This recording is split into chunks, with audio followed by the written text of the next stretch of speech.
ओम शांति। आज का रात्रि क्लास है 22 अगस्त 1968।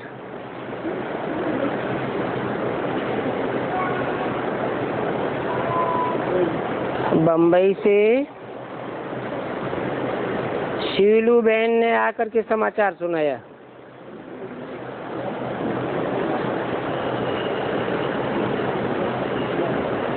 बाबा बोले बम्बई में भाटिया महाजन वाले कालबा देवी में हैं।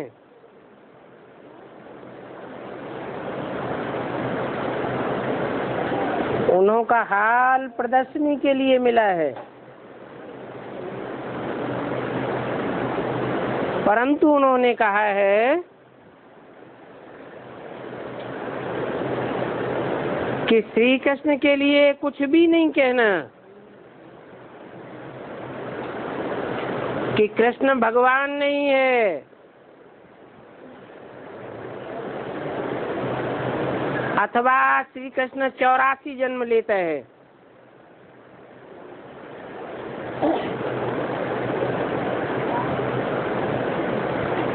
आदि आदि। अब भला बताओ,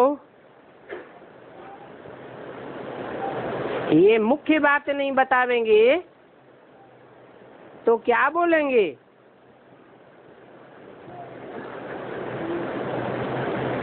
अभी बम्बई वालों का विचार है कि बड़ा बड़ा कृष्ण का चित्र बना करके दरवाजे पर लगाएंगे।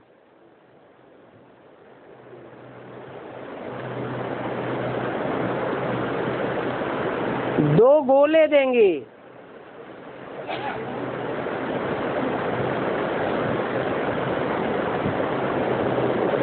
दाएं हाथ में एक गोला स्वर्ग का दिखाएंगे और पांव में एक गोला नरक का दिखावेंगे। अर्थात नरक की दुनिया को लात मार रहे हैं और नई दुनिया बुद्ध रूपी हथेली में पड़ी है। उस चित्र को लाइट से बहुत सजावेंगे।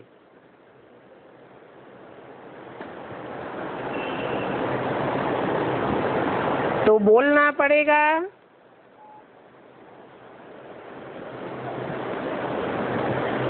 कि स्वर्ग की स्थापना करने वाला कृष्ण है,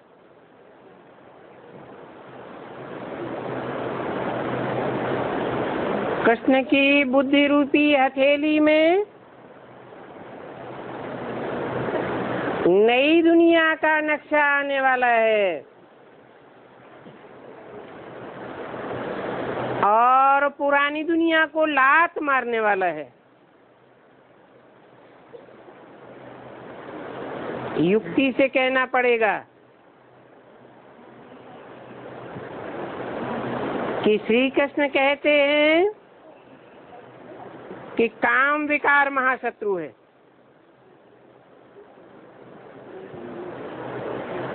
इसलिए काम विकार त्यागने वाले इस नरक की दुनिया को लात मारते हैं।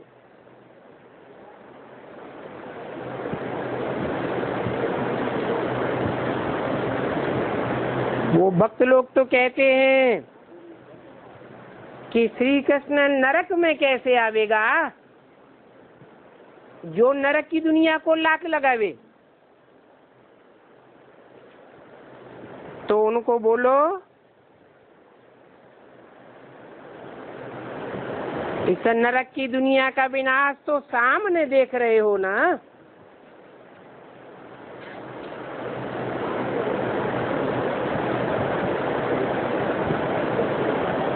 बारूद के ढेर पर बुद्ध दुनिया खड़ी हुई है। इसलिए अब तुम भी प्रण करो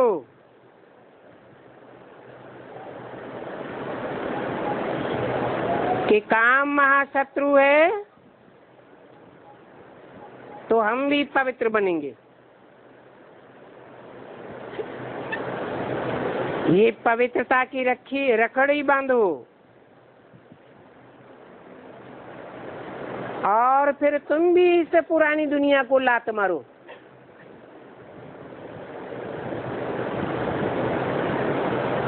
तो तुमको भी खुशी आ जाएगी कि नई दुनिया आने वाली है, ये पुरानी दुनिया जाने वाली है। फिर बताना चाहिए कि 84 जन्म कौन लेते हैं।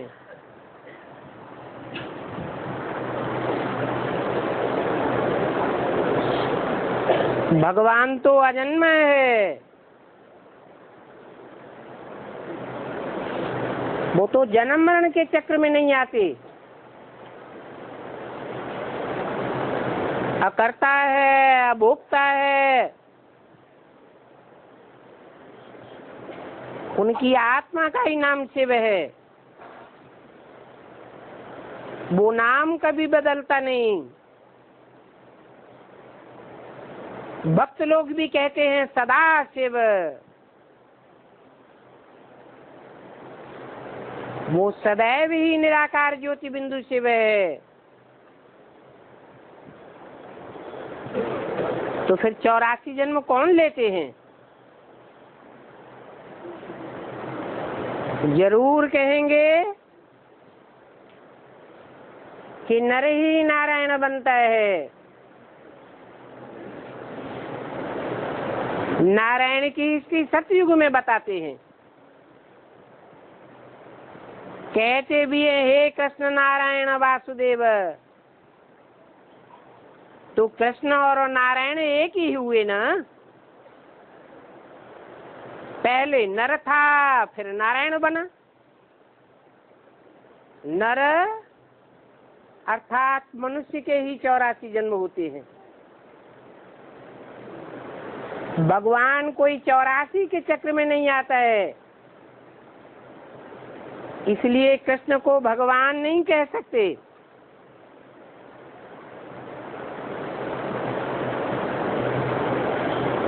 कृष्ण तो 16 कला संपूर्ण देवता बनने वाला है। तो पहले पहले लक्ष्मी नारायण का राज्य समझाओ।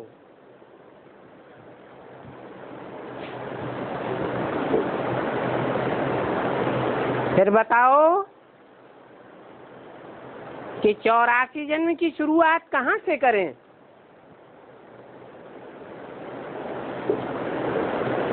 जब नर था तो 84 जन्म की शुरुआत हुई, या जब नारायण बना तो 84 जन्म की शुरुआत हुई? तो जरूर कहेंगे कि सत्यनारायण की तो कथा होती है। सृष्टि की शुरुआत तो जरूर सतो प्रधानता से होगी। उसे सतयुग कहा जाता है।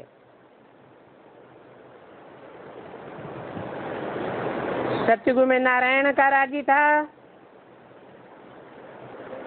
तो बताओ कि कृष्ण का नाम छोड़ करके नारायण का नाम लो।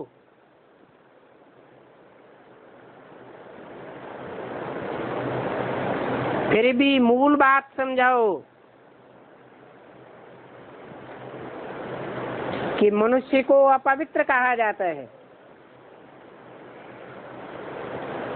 क्योंकि अपवित्र का मन चलायमान होता है। मन वाले को ही मनुष्य कहा जाता है। देवताओं का मन चलायमान नहीं होता। एकाग्र बुद्धि होते हैं, अपन को आत्मा समझते हैं, इसलिए उनको देवता कहा जाता है।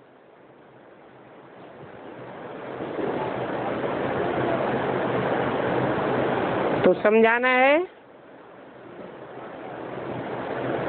कि बहुत जन्मों के अंत में भगवान आते हैं नर को नारायण बनाने के लिए। नर अर्थात मनुष्य।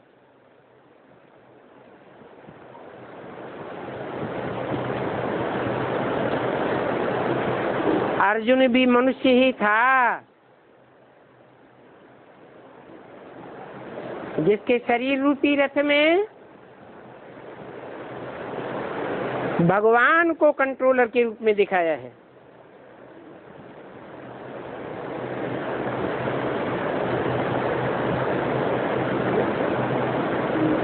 तो मनुष्य 84 जन्म लेता है। मनुष्य ही देवता बनता है।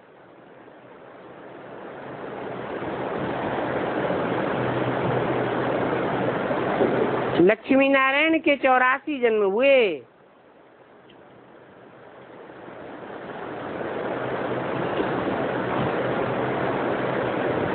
परंतु उन भक्तों को तो पता ही नहीं है कि श्री कृष्ण ही सो नारायण बनता है। नहीं तो क्यों गाते हैं हे कृष्ण नारायण वासुदेव। बाकी इतना तो कहेंगे, भगवान वाच मन मना भव, मेरे मन में समा जा। अब भगवान मन से सोचने का काम करेगा क्या? भगवान तो असोचता होता है, जन्म मरण के चक्र में ही नहीं आता। तो तीनों काल का ज्ञान ज्ञाता है, उसे सोचने की क्या दरकार है? मनुष्य सोचता है, विचारता है, संकल्प विकल्प करता है। भगवान तो कहते हैं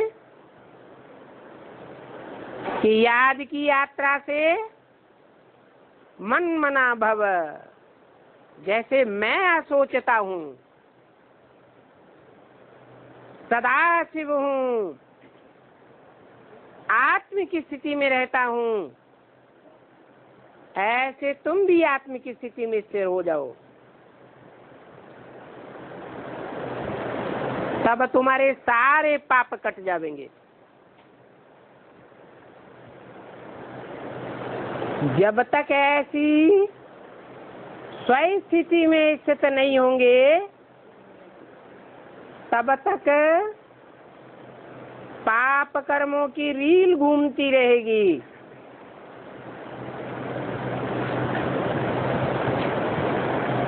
निराकारी, निर्विकारी, निरहंकारी नहीं बन सकेंगे। कर्मातीत अवस्था नहीं हो सकेगी। तो कहते हैं कि सिर्फ मुझे याद करो।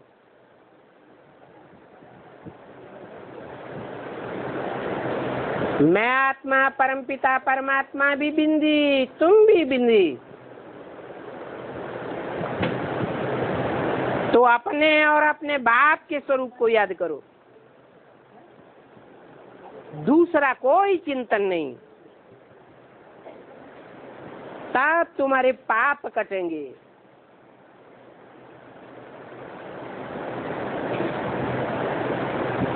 अब पतित पावन श्री कृष्ण तो नहीं है। श्री कृष्ण तो 16 कला संपूर्ण बनता है। भगवान तो कलातीत गाया हुआ है, उसको कलाओं में नहीं बांधा जा सकता। वो 84 जन्मों के चक्र में भी नहीं आता, बंधन में नहीं आता।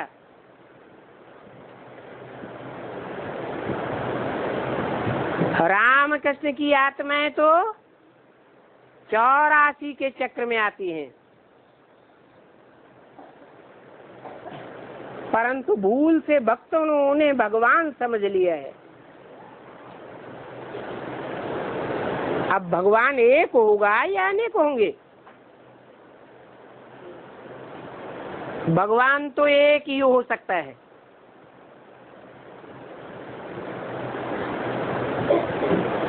कहा भी जाता है गॉड इज ट्रुथ,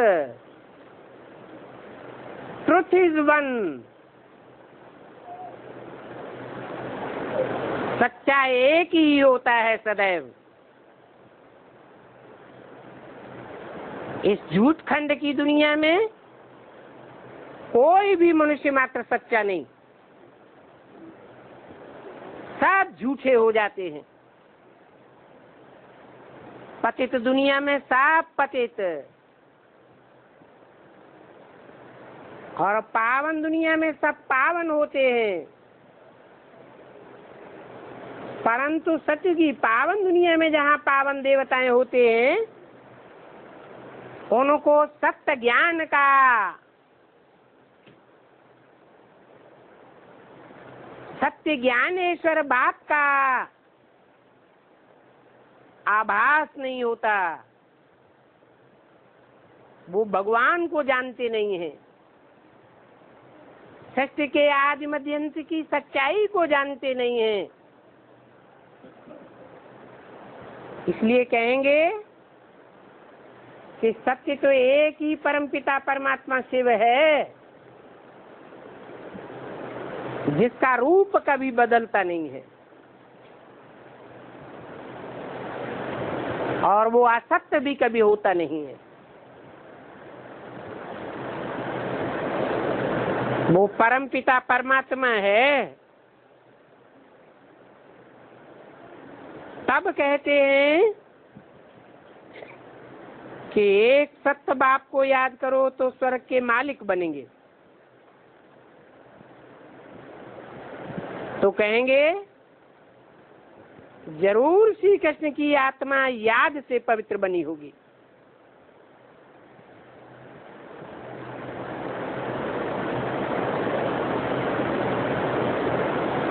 कृष्ण ही सो नारायण बनता है। नारायण को ही विष्णु कहा जाता है। विष्णु ही ब्रह्मा बनता है, ब्रह्मा सो विष्णु बनता है।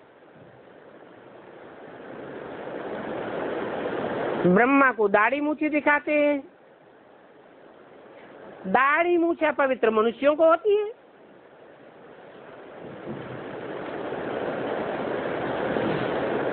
अपवित्र को पवित्र बनाने के लिए भगवान बाप को आना पड़ता है।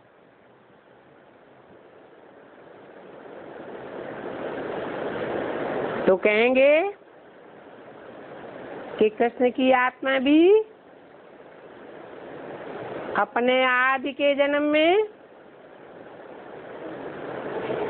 नारायण बनती है और अंतिम जन्म में ब्रह्मा का पार्ट बजाती है।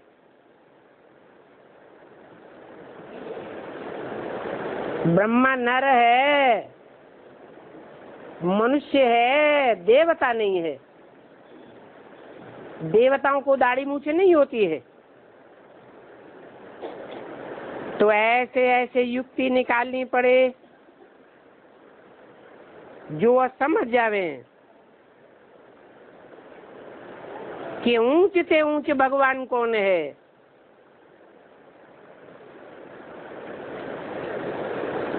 और जो ऊंच से ऊंच भगवान का सवाल आता है तो जरूर ऊंच से ऊंच और नीच से नीच का सवाल निराकारी दुनिया का है या साकारी दुनिया का है। साकार दुनिया में ही ऊंच और नीच होते हैं। ऊंच से ऊंच परमपिता परमात्मा जो भगवान कहा जाता है, वो ऊंच से ऊंच अल्लाह अव्वल दीन की स्थापना करता है। मुसलमान भी इस बात को मानते हैं कि अल्लाह करके अव्वल नंबर दीन अर्थात धर्म की स्थापना करते हैं, तो जरूर अल्लाह को ऊंचे से ऊंचे में प्रवेश करना पड़े। और जो धर्म पिताएं हैं वो नंबरवार में प्रवेश करते हैं।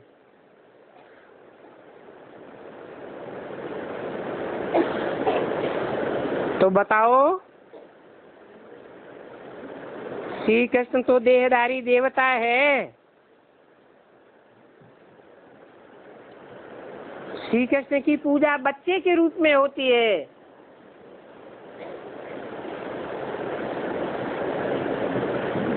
बच्चा तो बच्चा बुद्धि होता है। राम की पूजा बड़े रूप में की जाती है, इसलिए बाप कहते हैं राम बाप को कहा जाता है और कृष्ण बच्चे को कहा जाता है। हाँ, शिव कोई देहधारी नहीं है। क्यों? शिव आत्मा ज्योति बिंदु देह धारण नहीं करती है क्या? देह तो धारण करती है, परंतु वो बुद्धिमानों की बुद्धि आत्मा देह में बुद्धि से धरी हुई नहीं रहती है। देह में प्रवेश होने पर भी देह से उपराम स्टेज में रहती है। देह में उसका कोई भी लगाव नहीं होता है। ऐसे नहीं कि ब्रह्मा में प्रवेश करता है, खांसी आती है, हार्ट फेल होता है,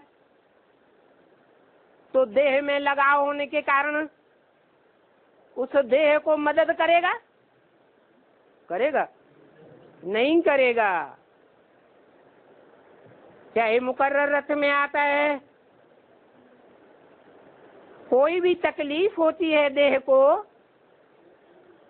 तो देह में ध्यान देगा? नहीं।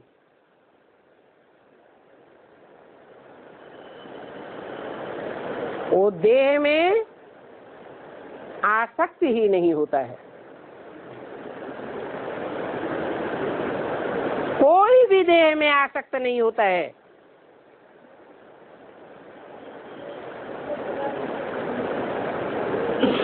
उसको कहेंगे ऊंचे से ऊंचे भगवान।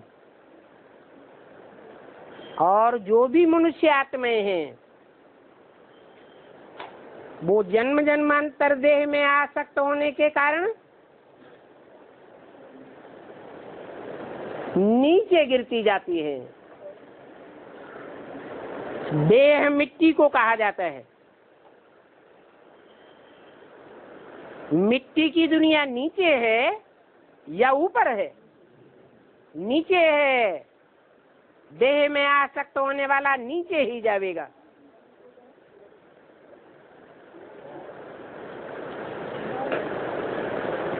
हाँ, ये कहेंगे कि भगवान मनुष्य को राजयोग सिखा करके आप समान बनाता जरूर है, नर को नारायण बनाता है, निराकारी निर्विकारी बनाता है,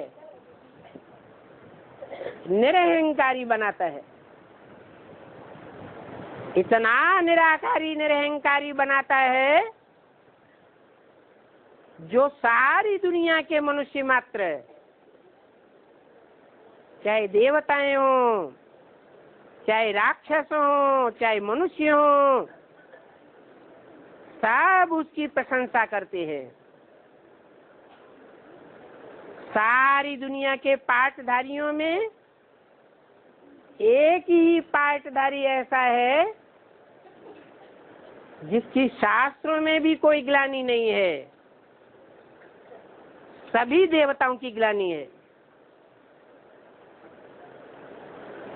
सभी देवताओं का अपमान किया है,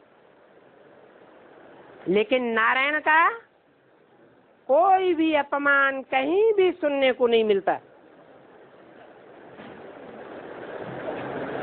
जैसे भगवान ऊंचते ऊंचे है तो नारायण भी ऊंचते ऊंचे है, हीरो पाटधारी है।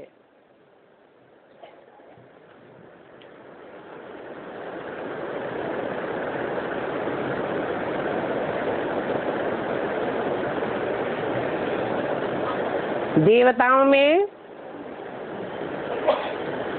ब्रह्मा विष्णु शंकर को भी देवताई नमः कहते हैं।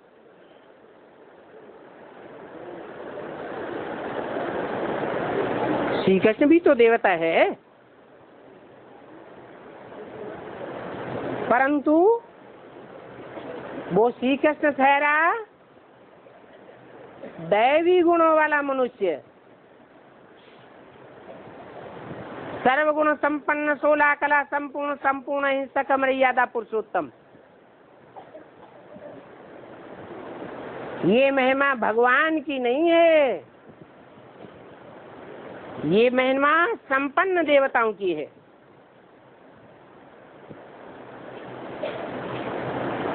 तो अपने दिल से पूछो कि भगवान कौन है और देवता किसको कहें।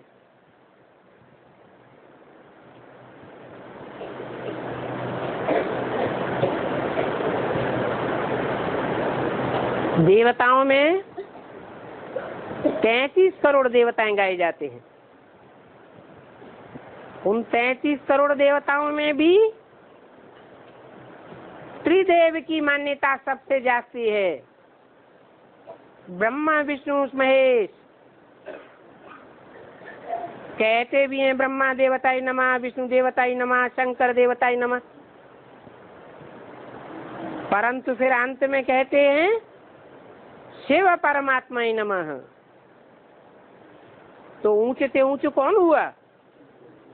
जरूर कहेंगे शिव परमात्मा ऊंचे ऊंचे। तो उनसे ये पूछना पड़े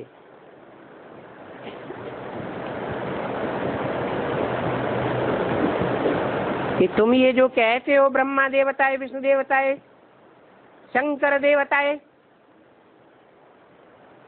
फिर अंत में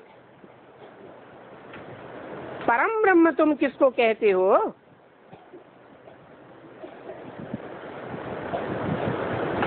इन 3 सर्वोच्च देवताओं में भी श्री कृष्ण का तो नाम नहीं आता।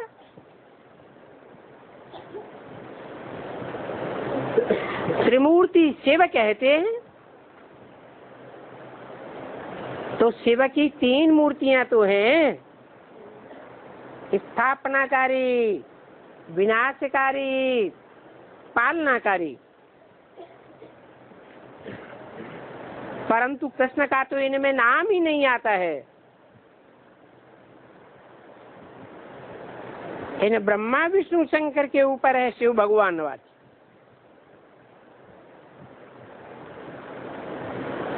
शिव परमात्मा ही नमः कहते हैं। तो ये बातें समझानी पड़े। श्री कृष्ण की महिमा भी लिखेंगे और शिव भगवान की महिमा भी लिखेंगे, तो आप ही सिद्ध हो जाएगा कि ऊंच से ऊंच कौन है।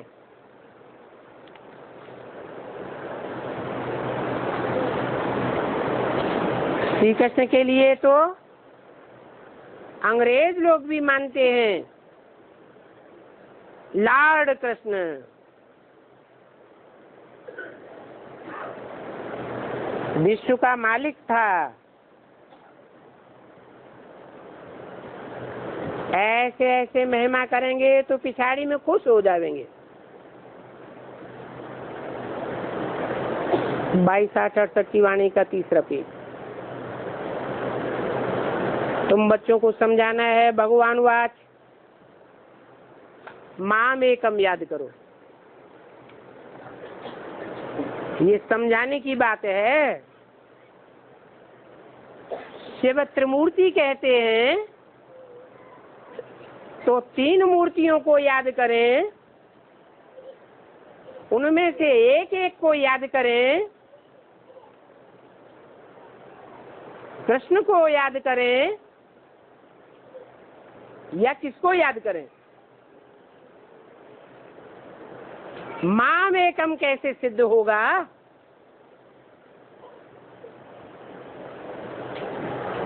कहते तो हैं त्रिमूर्ति शिव भगवान वाच। उन तीन मूर्तियों में एक मूर्ति कौन है जो भगवान का रूप कही जाती है? ये बात अच्छी रीति समझाने है कि किस मूर्ति के लिए बोला गया है माम एकम याद करो, जिसे कहा जाता है शिव भगवान वाच। क्योंकि पतित पावन तो शिव ही है,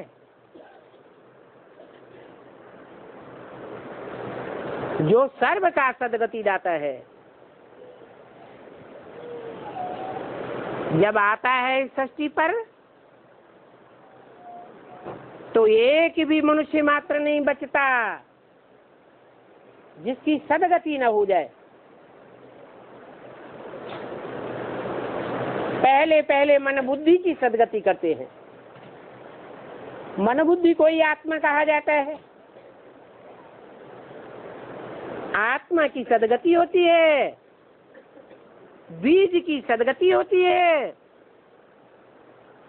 तो नई सृष्टि में आने पर पहला जन्म हर मनुष्य आत्मा को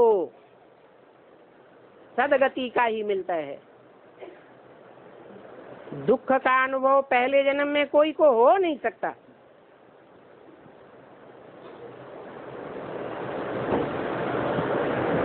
बाकी 84 जन्मों में श्री कृष्ण का नाम न लेकर के लक्ष्मी नारायण का नाम ले लो, परंतु तुमने जो चित्र छपाया है उसमें तो 84 जन्म छपे हुए हैं।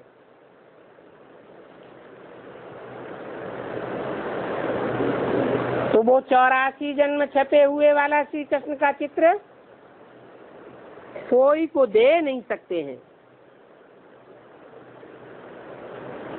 शिव का चित्र तो दे सकते हो।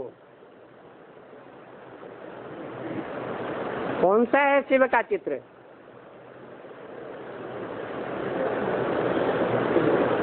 हम्म, 32 किरणों वाला, वो त्रिमूर्ति का। अरे जो चित्र बनाया हुआ है, कहा कि एक तरफ लिखो शिव भगवान के गुण और एक तरफ लिखो श्री कृष्ण के गुण। दो चित्रों का कंट्रास्ट बताओ। तो श्री कृष्ण का चित्र तो बताया कोई को दे नहीं सकते, क्योंकि उसमें 84 जन्म कृष्ण के लिख दिए हैं।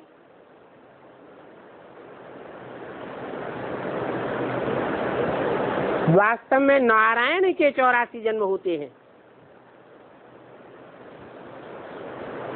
न कि उससे जो पैदा हुआ बच्चा है। सतयुग का पहला पत्ता, उसके 84 जन्म के हैं है? अगर उसके 84 जन्म के हैं तो कुछ वर्ष कम करने पड़ेंगे।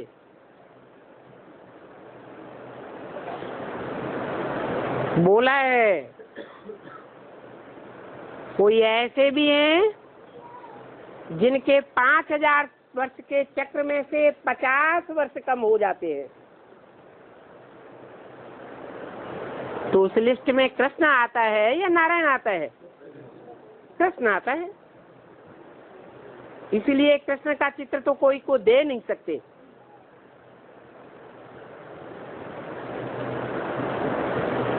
शिव का चित्र दे सकते हो। वो शिव का चित्र कौन सा है? त्रिमूर्ति में तो नंबरवार बिठाई दिया है, 3 पुरियों के चित्र में बोलते भी हैं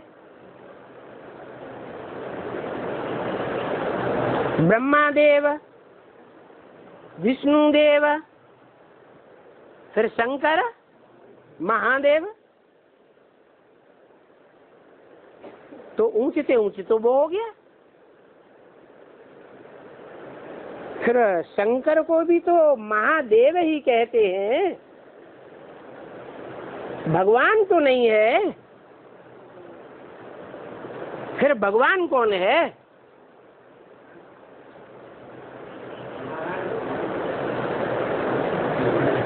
नारायण देवता है या भगवान है? है?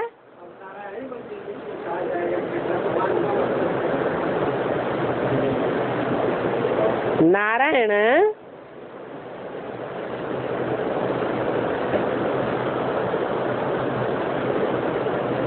पहले क्या था?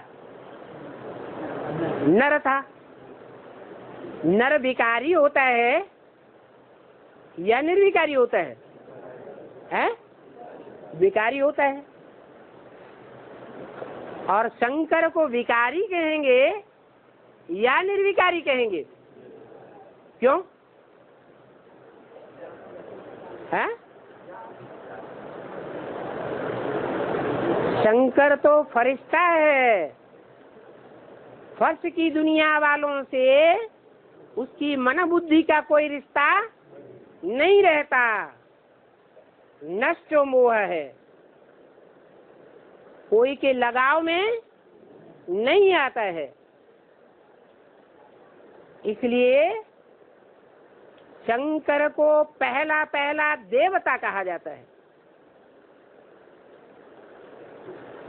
परंतु अन्य देवताओं के मुकाबले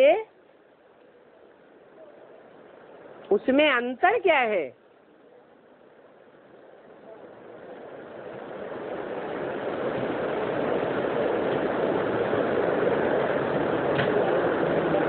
है?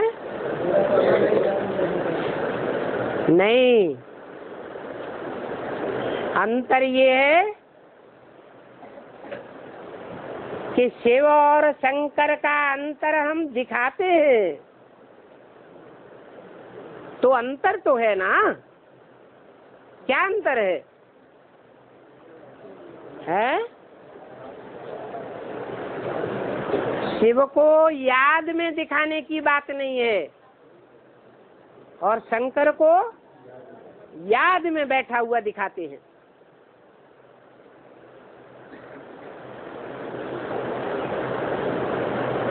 शिव का लिंग रूप बनाते हैं, मूर्ति नहीं बनाते, और शंकर की मूर्ति बनाते हैं। ये दिखाने के लिए इस मूर्ति में इंद्रियां तो हैं, नाक, आंख, कान, हाथ, पांव, परंतु वो इंद्रियों में उस शरीरधारी आत्मा की आसक्ति नहीं है। जबकि याद में बैठा हुआ है तब।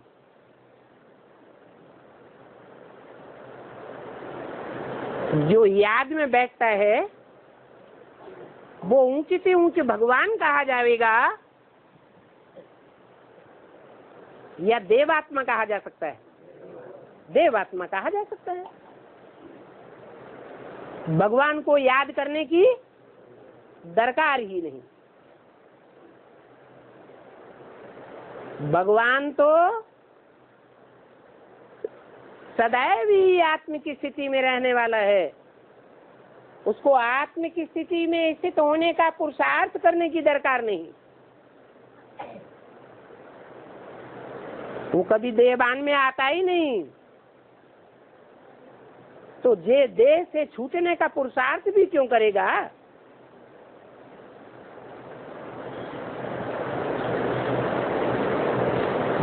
तो ये युक्ति पहले पहले रचनी पड़े।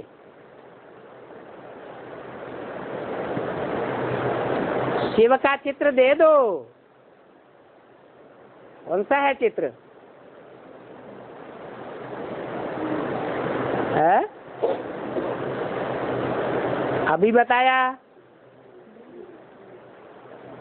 कि शंकर जब याद में बैठा हुआ है तो जैसे कि मन बुद्धि से इंद्रियों की स्मृति है ही नहीं।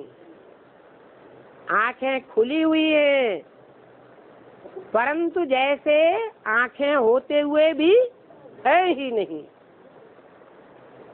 कान देखने में आते हैं परंतु जैसे कि कान होते हुए भी सुनते हुए भी संसार की ग्लानि सुनता ही नहीं। संसार ग्लानि तो करता है परंतु उस ग्लानि को कान पर धरता है क्या? नहीं तो साधारण मनुष्य मात्र के सामने कोई किसी की ग्लानि करेगा तो कान पर धरता है कि नहीं? धरता है। अवस्था ही खराब हो जाती है। तो पहले पहले ये युक्ति रचो।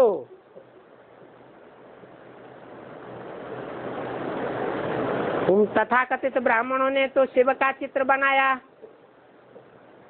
32 गुणों को भी दिखाया, परंतु वो 32 गुण साकार में होते हैं या निराकार में होते हैं? गुण और अवगुण तो साकार में ही हो सकते हैं। उसे कहा जाता है सगुण और बिंदु को कहा जाता है निर्गुण। जो बिंदु का चित्र बनाया है लिंग के अंदर वो निर्गुण है, उसके 32 गुण नहीं दिखाए जा सकते। वास्तव में जो बिंदु लिंग रूप में प्रवेश किया हुआ दिखाया है वो लिंग ही शंकर के उस निराकारी स्टेज की यादगार है जो संपूर्ण बीज रूपी स्टेज में बैठा हुआ है।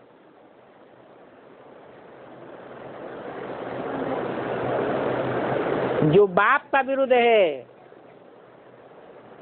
बाप आते हैं तो नंबरवार बच्चों को आप समान बनाकर ले जाते हैं, अर्थात निराकारी, निर्विकारी और निरहंकारी बनाकर ले जाते हैं। तो आस्ते आस्ते समझते रहेंगे कि ये 32 गुण निराकार के हैं या उस साकार स्वरूप के हैं जो निराकारी स्टेज धारण करता है। इंद्रियां होते हुए भी जैसे कि है ही नहीं। शरीर में से हाथ, टांग, मुख में ढेर इंद्रियां हैं, उस मुख को निकाल दिया जाए तो क्या बचेगा? लिंग ही बचेगा।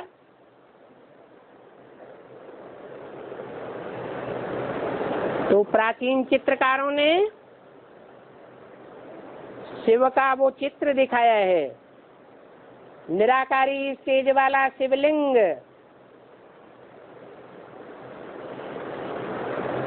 उस लिंग में सुप्रीम सोल ज्योति बिंदु संसार के सामने प्रत्यक्ष होता है, अव्यक्त स्टेज में। इसलिए बोला है, भगवान वाच है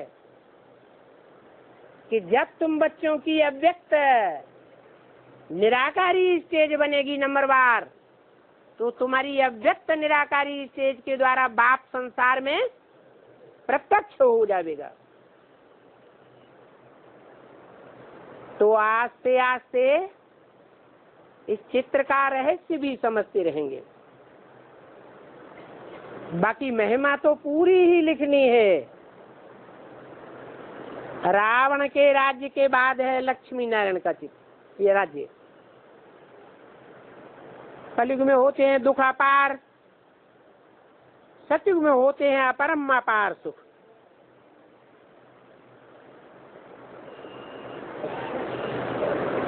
अब वो कलयुगी मनुष्य नर से नारायण कैसे बने, तो जरूर दिखाना पड़े कि वो कौन सा पुरुषार्थ है जिससे तमो से सतो बने। युक्ति समझानी है। सतो प्रधान से देवताएं तमो प्रधान कैसे बने, कैसे बने?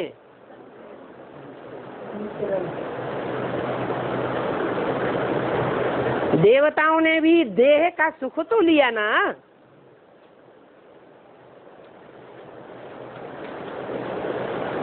सुख लेते लेते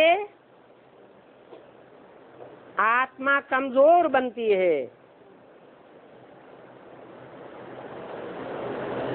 ज्ञान इंद्रियों का सुख लेते रहे तो आत्मा धीमी गति से कमजोर बनी। आत्मा की कलाएं सतयुग त्रेता में भी तो नीची बनती जाती है ना। आत्मा कमजोर होती जाती है। 2 युगों में 8 कलाएं कम हो जाती हैं।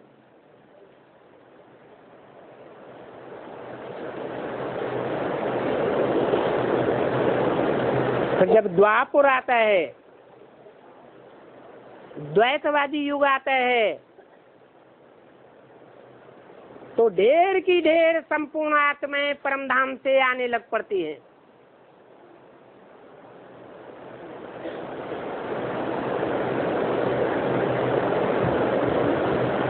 तो उन 2 गुण युगों में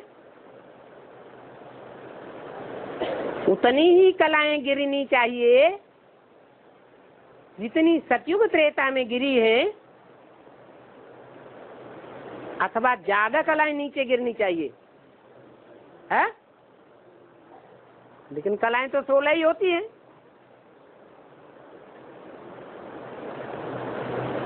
तो द्वापर कलयुग में भी 8 कलाएं ह्रास में आती हैं और सतयुग त्रेता में भी 8 कलाएं ही ह्रास में आती हैं। इसका क्या कारण है?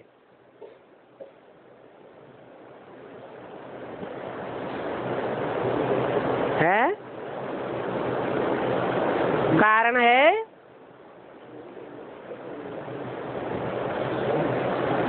कि सत्यधाम से, परमधाम से, ब्रह्मलोक से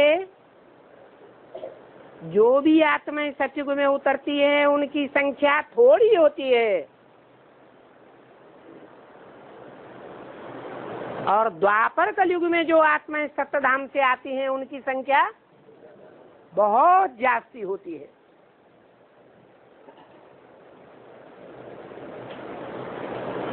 सतयुग त्रेता में तो सिर्फ 10 करोड़ ही आती है और द्वापर कलयुग में है 10 करोड़ के अलावा जितनी भी है सात्विक स्टेज से नीचे गिरती है। तो नीचे गिरते ही तमो प्रधान बन जाती है या उनको भी 4 अवस्थाओं से पसार होना पड़ता है, वो भी 4 अवस्थाओं से पसार होती है। इसलिए जो सतयुग त्रेता की देवात्माएं हैं वो एकदम नीचे नहीं उतरती।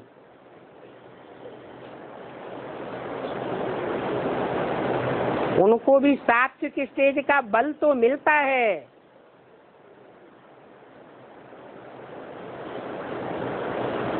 परंतु उस सात्विक स्टेज के प्रभाव में आ जाती हैं। जो सात्विक स्टेज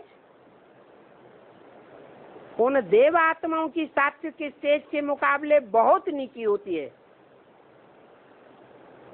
नहीं समझ में आया? सतयुग में जो देव आत्माएं परम धाम से आती है उनकी सात्विक स्टेज, और द्वापर कलयुग में जो आत्माएं परम धाम से सात्विक स्टेज में नीचे आती है उनकी सात्विक स्टेज, दोनों में क्या अंतर है?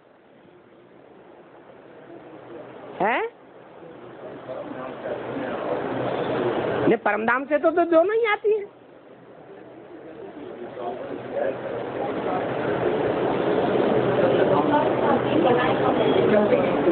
जो द्वापर कलयुग में आती है वो द्वैतवादी युग में आती है, और जो सतयुग त्रेता में आती है वो अद्वैतवादी युग में आती है। इस बात का बड़ा भारी अंतर पड़ जाता है।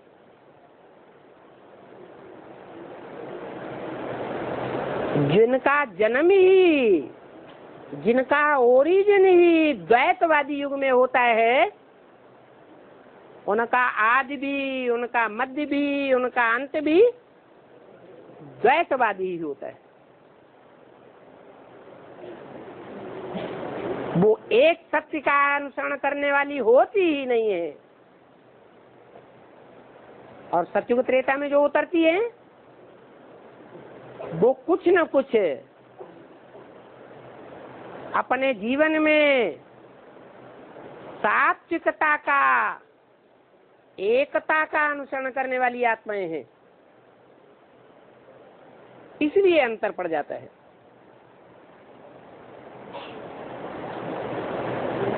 तो अंतर पड़ता है देह अभिमान का। देवताएं आत्मिक स्थिति में रहते हैं और द्वैतवादी युग में उतरने वाली आत्माएं देवभान की स्थिति में रहती हैं। देवभान से पहले पहले विकार, काम विकार का उदय होता है, उसको विकार कहा जाता है। वि माने विपरीत, कार माना कार्य। देवभान में आने से जो भी कर्म इंद्रियों से कर्म करते हैं वो विपरीत हिंसा का कर्म करते हैं।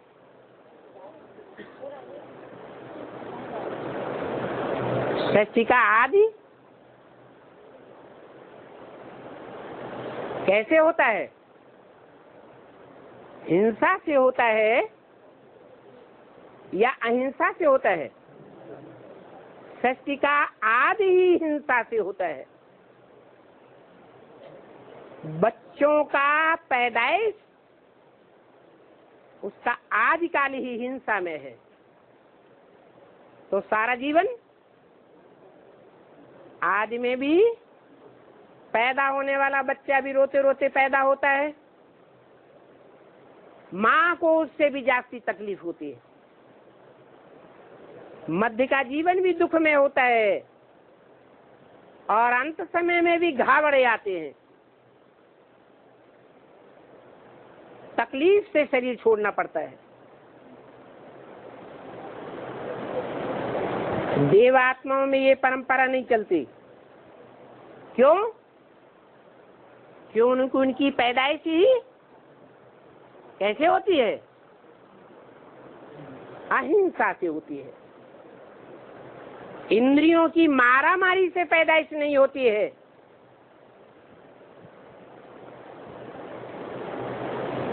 खून खराबे की सृष्टि नहीं है।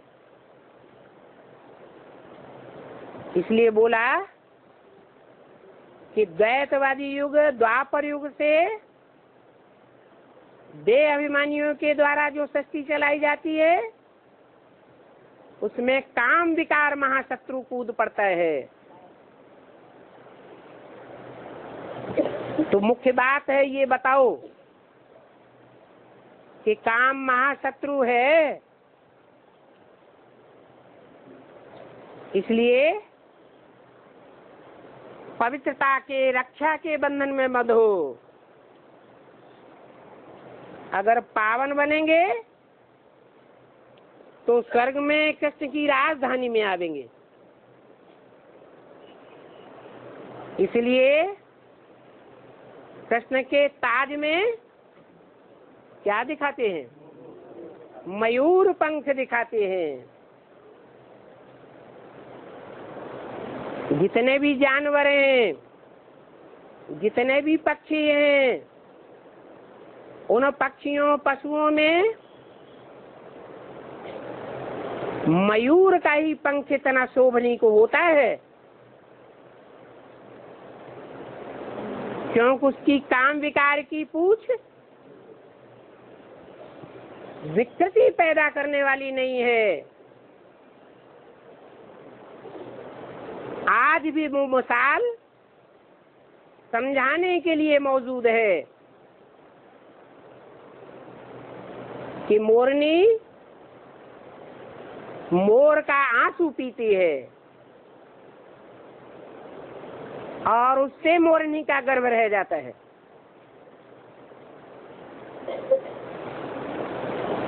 इसलिए भारत का राष्ट्रीय पक्षी आज भी मोर माना जाता है।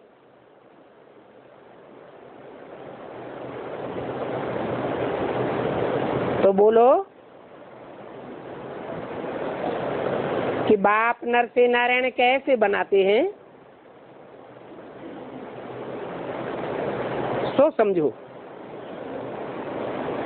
विश्व का मालिक बनना है तो बाप शिव को याद करो।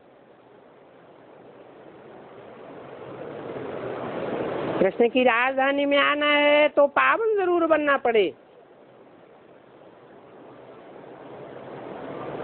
तो कृष्णपुरी में चले जाएंगे। अभी कृष्णपुरी तो है नहीं,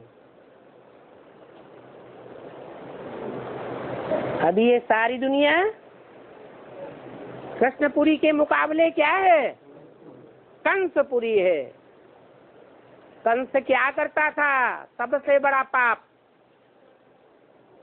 है, कन्या को पत्थर पर पटक के मार देता था। ये उसका जघन्य अपराध था। आज की दुनिया भी कंसपुरी बन गई है। बाप बच्ची को नहीं छोड़ता, भाई बहन को नहीं छोड़ता, मामा भांजी को नहीं छोड़ता, टीचर शिष्या को नहीं छोड़ता। इसलिए मुरली में बोला है कन्याओं के तो सब दुश्मन बन पड़ते हैं। फिर बोला है माँ बाप हैं बच्चों के बड़े से बड़े दुश्मन। कौन सा कारण बनता है? मोह। मोह सकल व्याधिन कर मूला। तो ये सारी दुनिया कंसपुरी बन जाती है। अभी बाप को कंसपुरी का संहार करके कृष्णपुरी बनाना है। वो कृष्णपुरी रचनी पड़ेगी। तो पहले पहले करो समझाने वालों की कॉन्फ्रेंस। ये बातें समझाने के लिए बड़ी युक्ति रचनी पड़ेगी।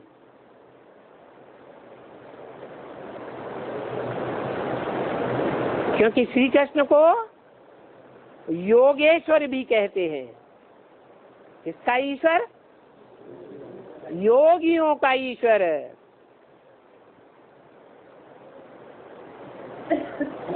वास्तव में कहना चाहिए योगियों का मॉनिटर। लेकिन भक्ति मार्ग में क्या कह दिया है? कृष्ण को योगियों का ईश्वर कह दिया है। वास्तव में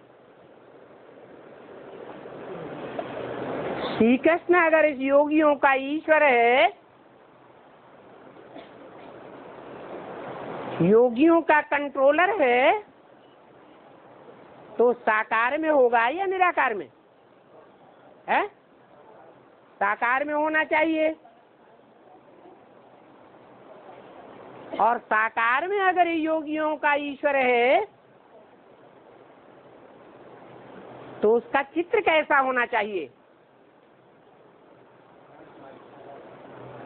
जो भी चित्र दिखाते हैं, चाहे भक्ति मार्ग की दुनिया में दिखाते हैं कृष्ण का चित्र,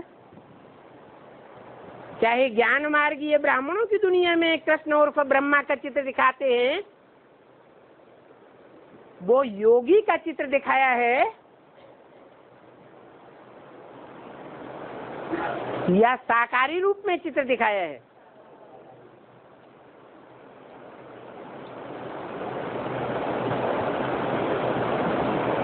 इब्राहिम, बुद्ध, क्राइस्ट, गुरु नानक, ये अपने अपने धर्मखंड के पिता हैं। पिता बाप को कहा जाता है। बाप बीज होता है, बीज निराकारी होता है। ये सभी धर्म पिताओं के चित्र को ध्यान से देखो, वो निराकारी स्टेज वाले हैं या साकारी स्टेज वाले हैं? उनके चेहरे को देखने से ही पता चलता है कि उनकी मन बुद्धि रूपी आत्मा इस शरीर में होते हुए भी जैसे इस दुनिया में नहीं है, निराकारी धाम की बात है। बीज रूप स्टेज स्पष्ट झलकने में आती है। तो कृष्ण अगर योगियों का ईश्वर है तो उसकी स्टेज भी कैसी होनी चाहिए? निराकारी, निर्विकारी, निरहंकारी स्टेज होनी चाहिए। बाबा ने तो मुरली में कहा है कि योगियों का कभी हार्ट फेल नहीं हो सकता। तथाकथित भक्ति मार्ग वाले ब्रह्मा कुमार ब्राह्मण ये समझते हैं कि कृष्ण अर्थात ब्रह्मा की आत्मा ही, ब्रह्मा का साकार स्वरूप ही ब्राह्मणों की दुनिया में गीता का भगवान था,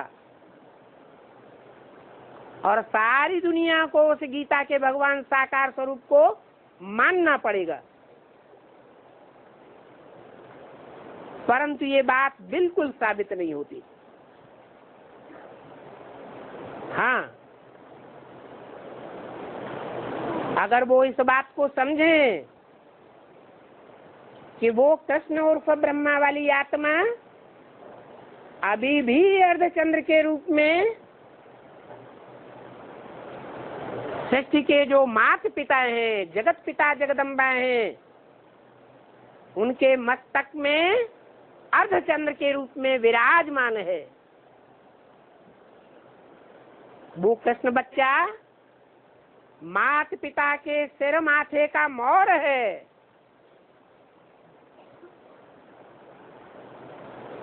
पढ़ाई पढ़ रहा है।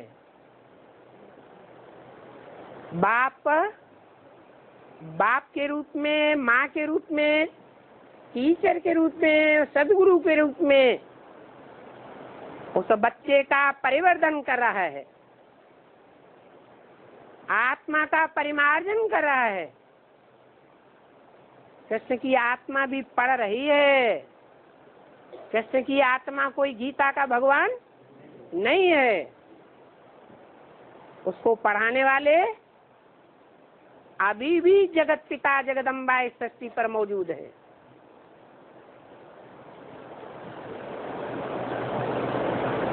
तो ये बात युक्ति से समझानी पड़े। ओम शांति।